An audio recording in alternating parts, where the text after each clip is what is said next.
Thank you, Allie, and thank you for the invitation. Hi, everybody, coming from, I assume, various corners of Vermont. My name is Aaron Guman. I am the program coordinator in the Vermont Housing Conservation Board Farm and Forest Viability Program, and in particular, I coordinate the Water Quality Grants Program, which is what, of course, I'm here today to chat about. So I have some slides just because I thought it would help me organize my thoughts and hopefully make everything a little clearer, and we can run through those. And I'll leave plenty of time at the end for conversation. But please feel free to come off mute and interrupt me, ask me a question, throw something in the chat, or follow up afterwards via email, phone. Whatever works for you. So I'm going to go to share here. All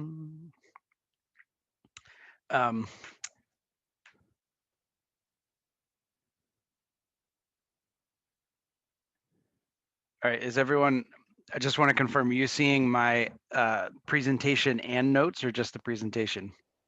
Presentation and notes. Okay, I'm going to go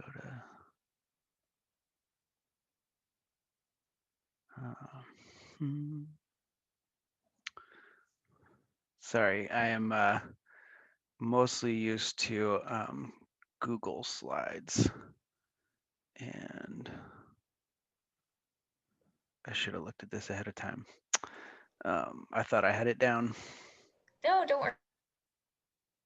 My apologies. So I want to go to reading view, do it. There we go. Okay. And I'm going to minimize there. Just do that. All right. That looks better to me.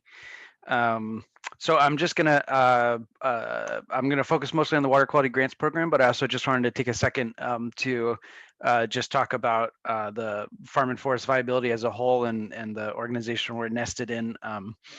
Uh, just because it's always nice to raise a little bit of awareness about what we're up to. So the Farm and Forest Viability Program has been around for close to 20 years now. We've served over 850 farms. We also serve food and forest product businesses and producers here in the state. And a big portion of what we do is also business advising.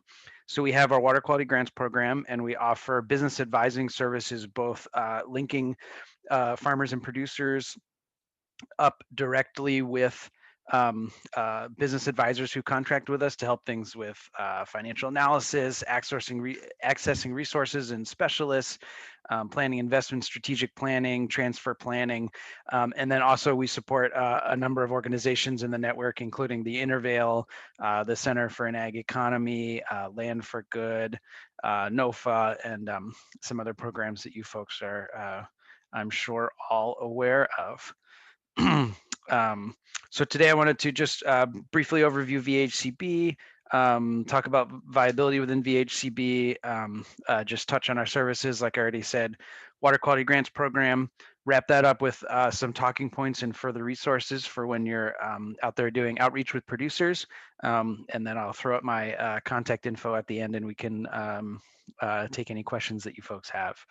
And just so you know where sort of we are in our process, we typically have two grant rounds a year with application deadlines in December and March, and answers to those, about 8 weeks after the application deadline. So we are currently reviewing our March application round, and our next unless some more funding appears, which is a possibility with all of the COVID and various funding running around this year. But we anticipate our next grant deadline will be in December. So Vermont Housing Conservation Board is a quasi-public instrumentality of the state. We are set up in statute with the dual goals of creating affordable housing for Vermonters and conserving and protecting Vermont's agricultural, forest land, historic properties, and important natural and recreation areas. And we have a particular focus on the economic vitality and quality of life in the state. And the Farm and Forest Viability Program is a relatively small part overall of the VHCB program.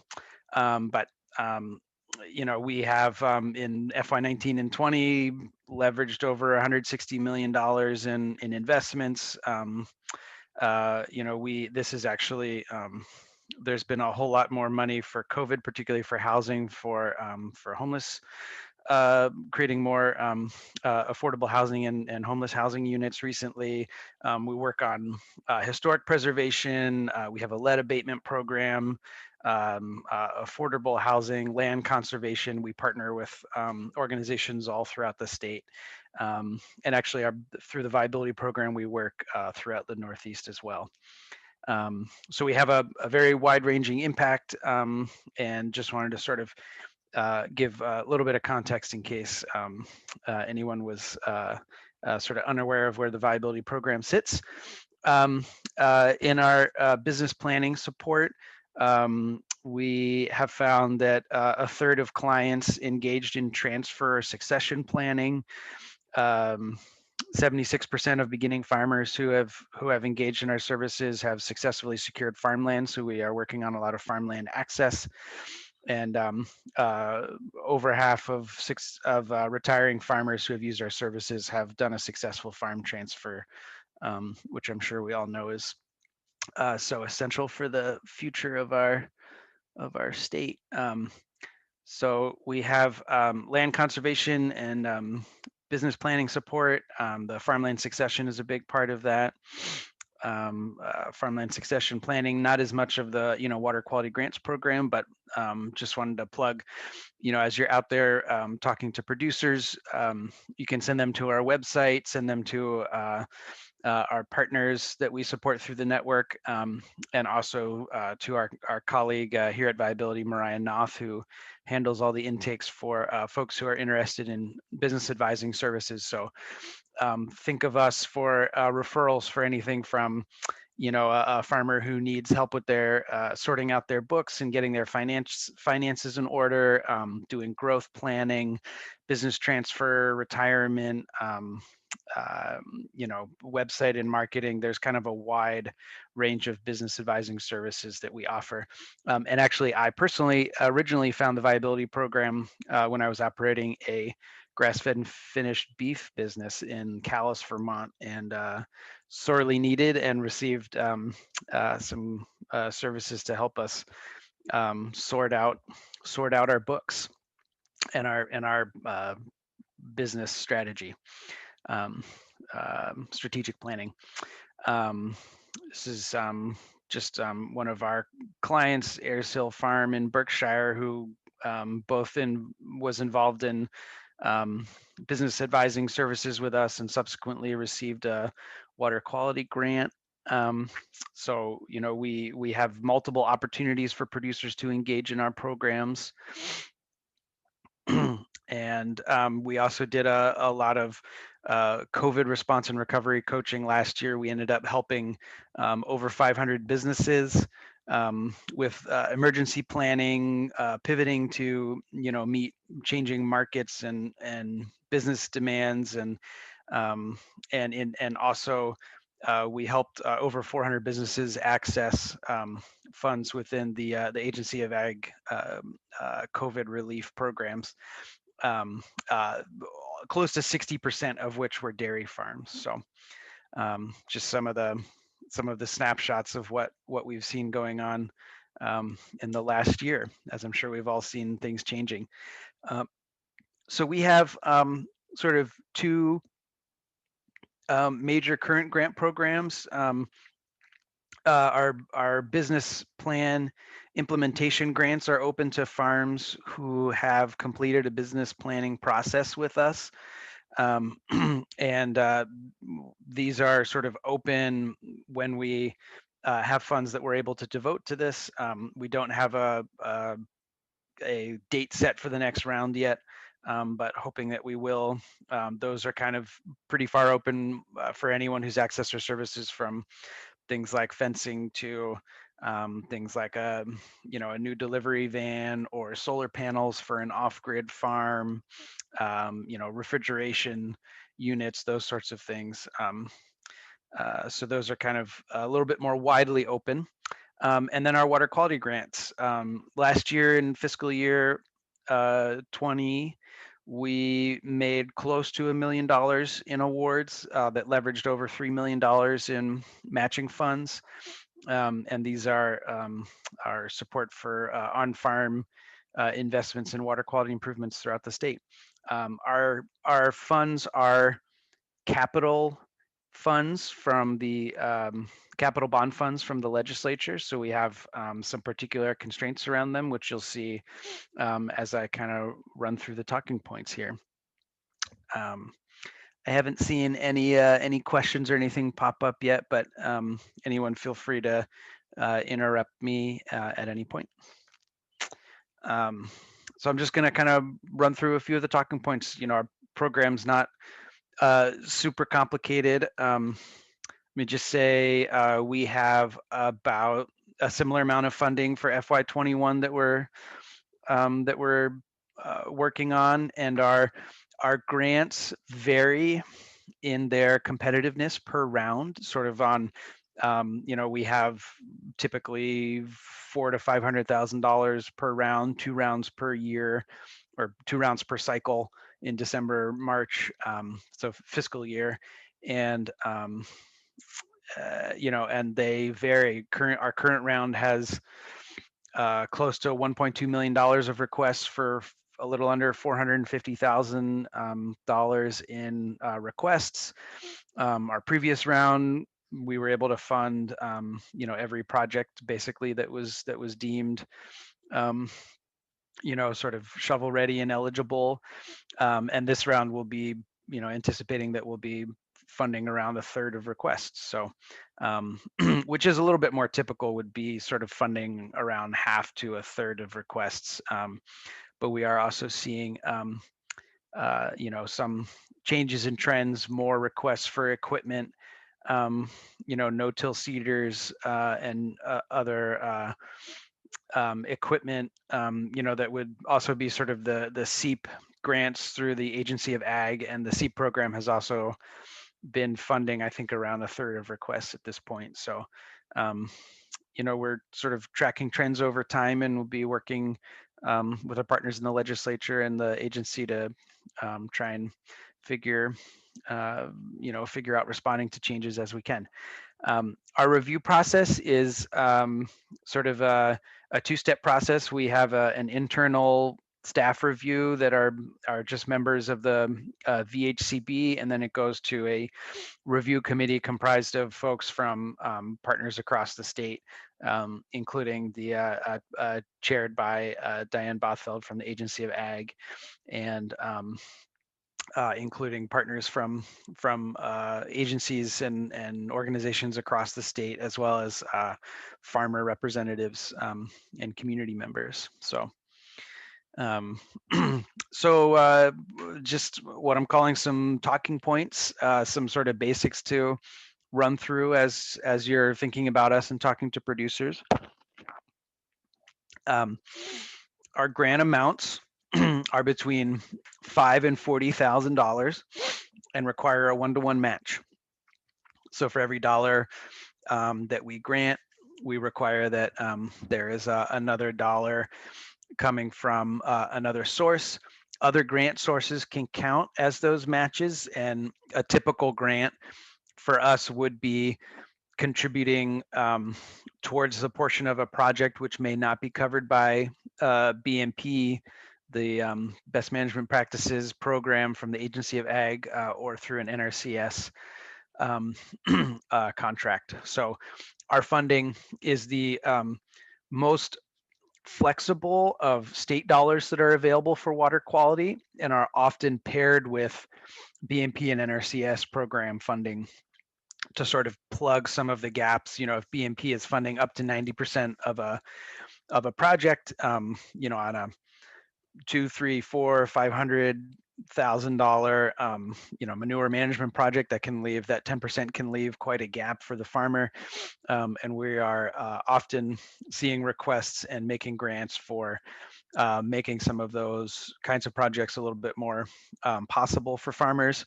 And flexibility also includes things like we have a little bit wider range of what we're able to fund versus some other programs. And it's fairly technical, and oftentimes involves me reaching out to folks at other programs who have more technical expertise than we have in-house here at Viability.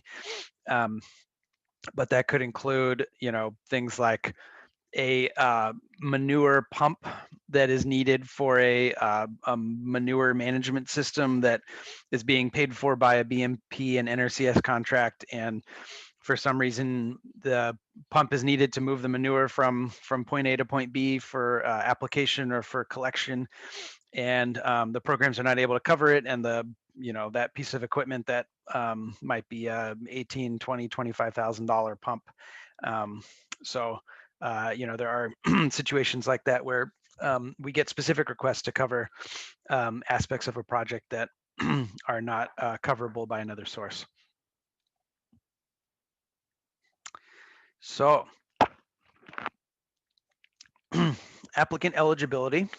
Our program is open to Vermont farms who gross $15,000 in sales and income, and farms who are required to comply with the state RAPs, the required agricultural practices related to water quality. Project eligibility. We fund on-farm capital improvements that have direct positive impact on water quality. If you're thinking of us and wondering if something is eligible for our program, the general question to ask would be: is this a piece of equipment or infrastructure which will be in use for 7 years or more? That's sort of the general definition of what is eligible for capital bond dollars. We also we have the $5,000 to $40,000 per grant, with a 1-to-1 match required, and we look for typically a farmer contribution of 10% of the total project budget.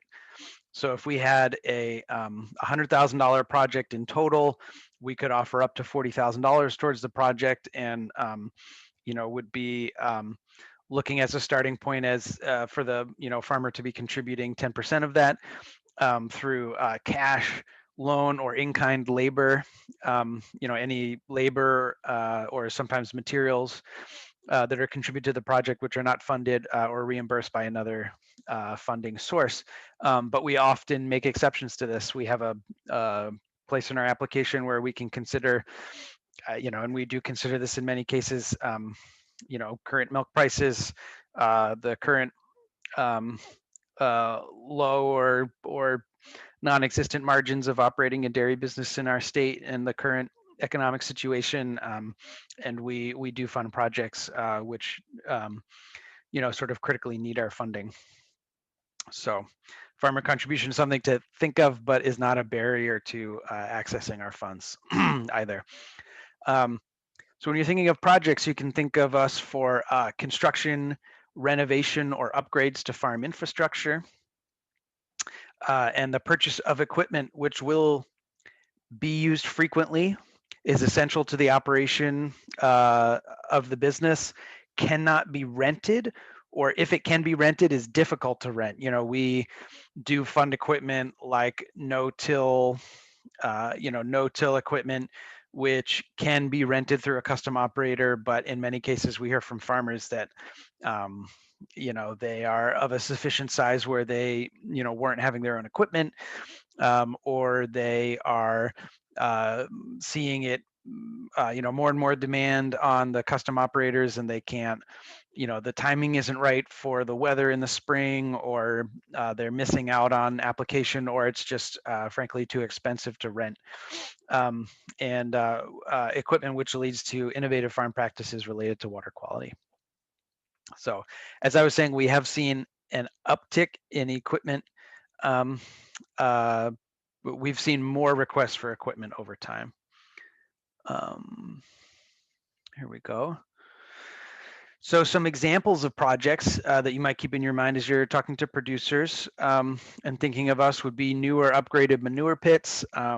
We fund a lot of labor, concrete, and other materials and supplies or equipment related to manure pits, manure management, leachate capture, barnyards for reduced runoff, um, you know, uh, better sacrifice areas, barnyards with bedded packs, or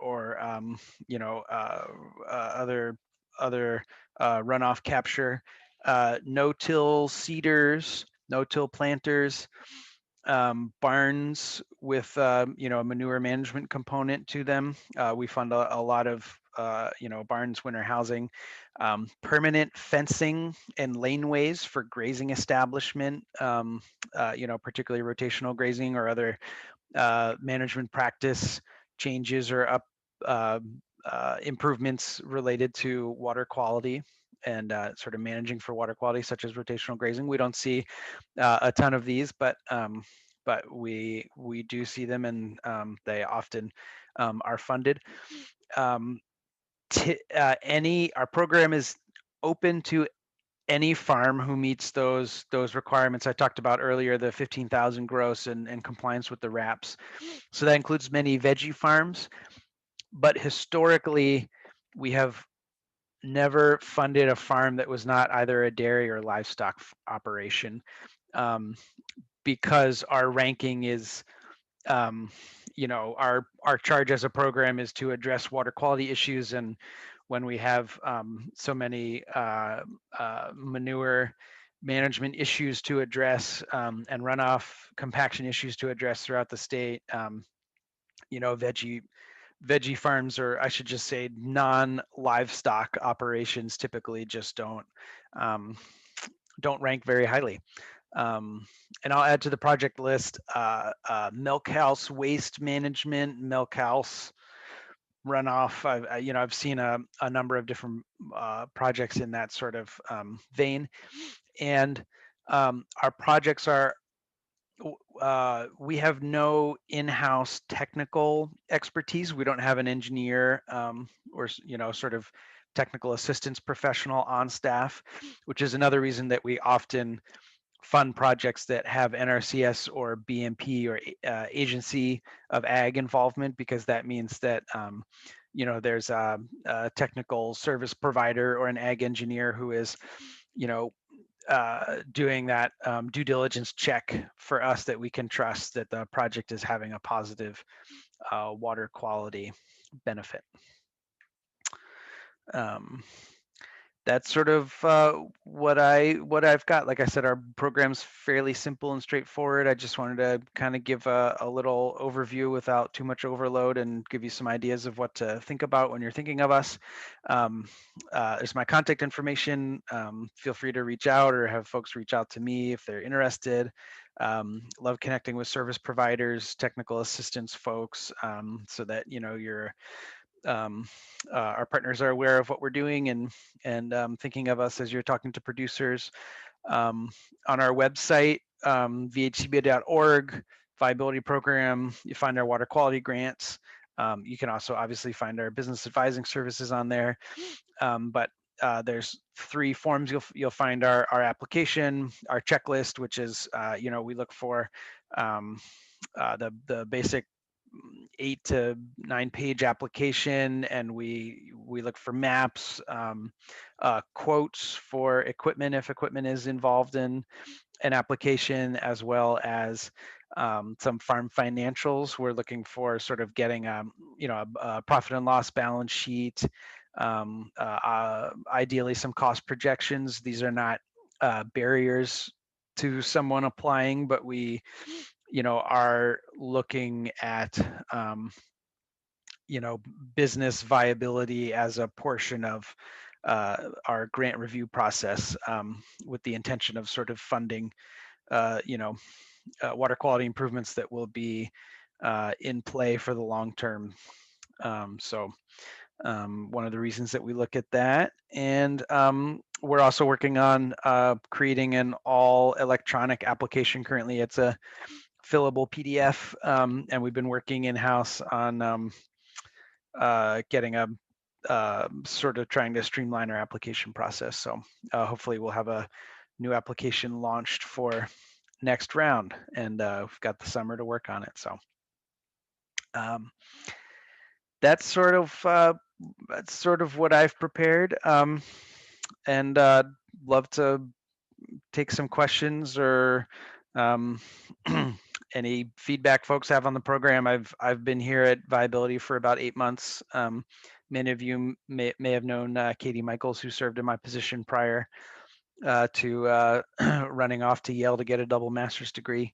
And so if anyone has any questions, feedback, critical thoughts on your interactions with our program over the years, please feel free to bring it up now or reach out afterwards. I'd love to connect with folks. So yeah.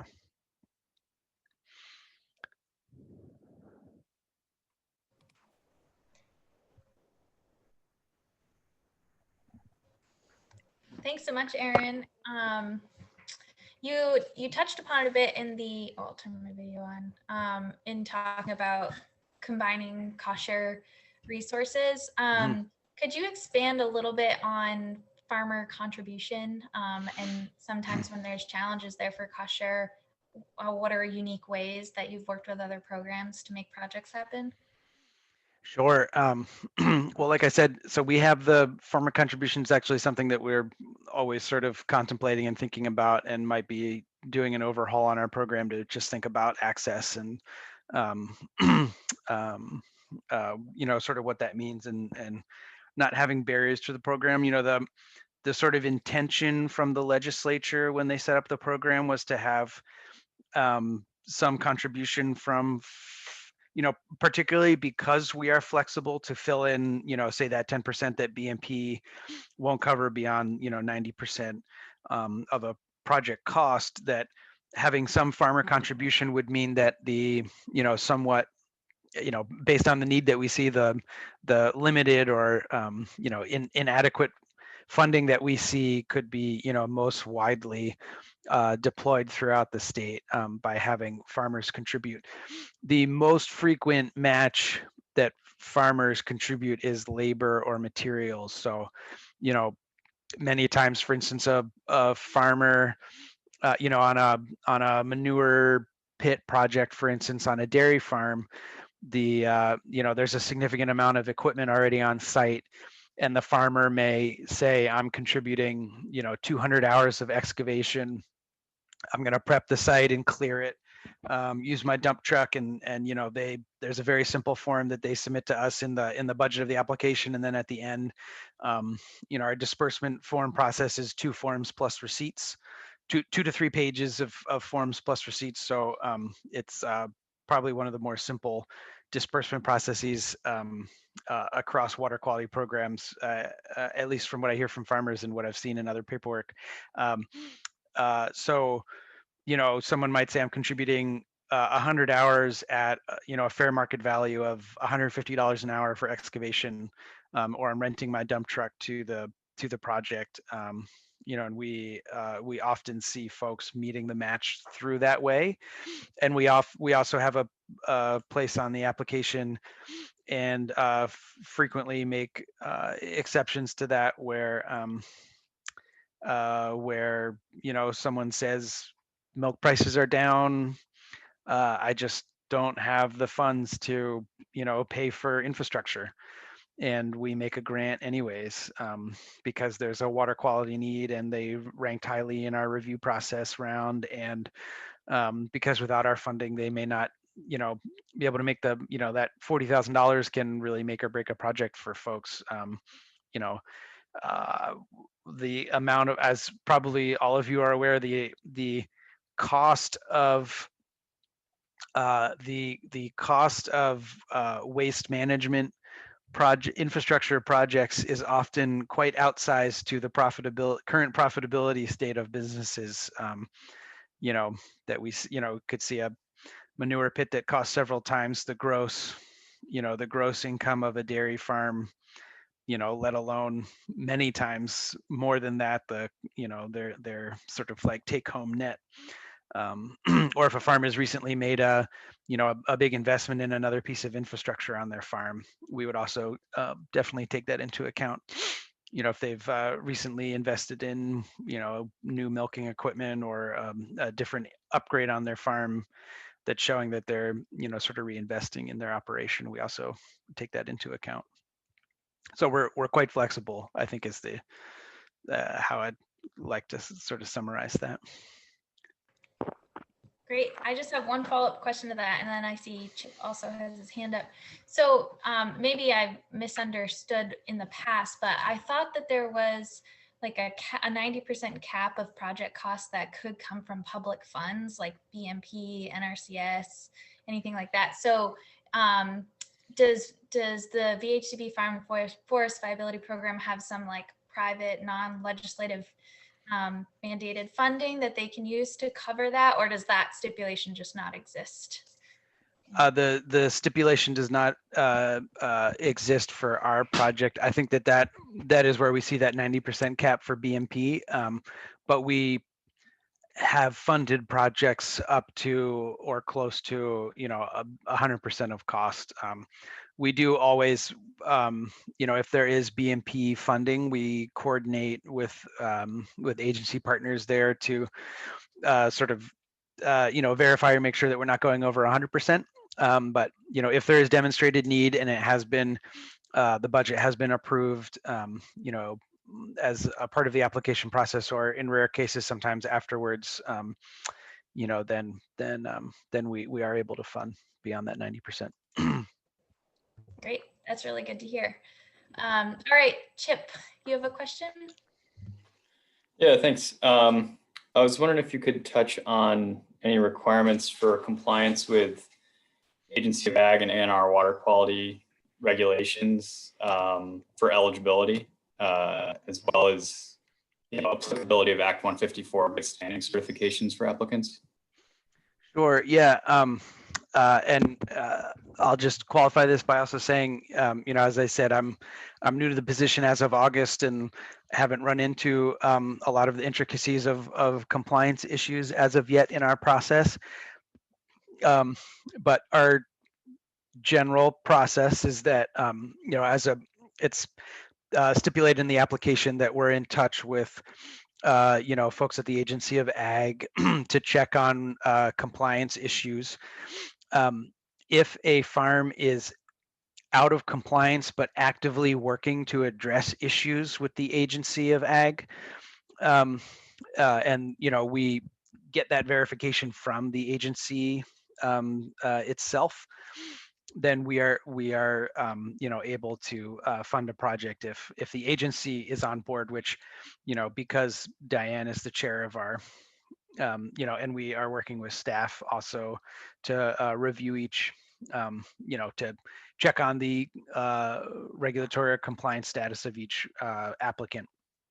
But I think basically to say we recognize that oftentimes if folks are out of compliance, the project that they are seeking funding for will be a large part or completely bring them into compliance. And we certainly work with folks on that. Sure. Is there a similar check with ANR? Yes. Yeah. Do you know who that's with? I don't know in particular. There's we coordinate with Nina Gage at the agency, and she sort of is a conduit across across agencies with the state involved in water quality. So. And how about the Act 154 good standing certification? Do applicants need to certify that? The VHCB confirm that? Not something specifically that I am aware of. It may be something that that folks who Nina is coordinating with. Yeah, something I will. I was assuming that there would be some questions here that I wouldn't be able to answer, and I will look forward to finding those answers. I'd be happy to follow up afterwards too. Thank you. Thanks for your questions.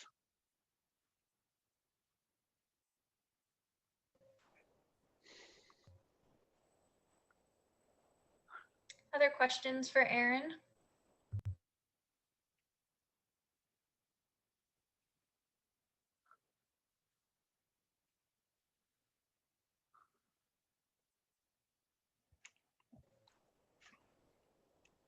Okay, well, I think we can wrap this up. Thank you so much, Aaron, for the presentation and your contact information as well on your last slide. If folks have questions, please feel free to reach out. And I also wanted to put in a plug for the next Lunch and Learn that's happening, which is May 19th. And we're going to be joined by Molly Varner, who's the communications coordinator for the Vermont Association of Conservation Districts. And she's going to join us to talk about VACD as well as NRCD and districts and their missions, their scopes, their priorities, how it plugs into your work, and how to stay in the know about what's going on with them. So we look forward to seeing you in the future. Thank you.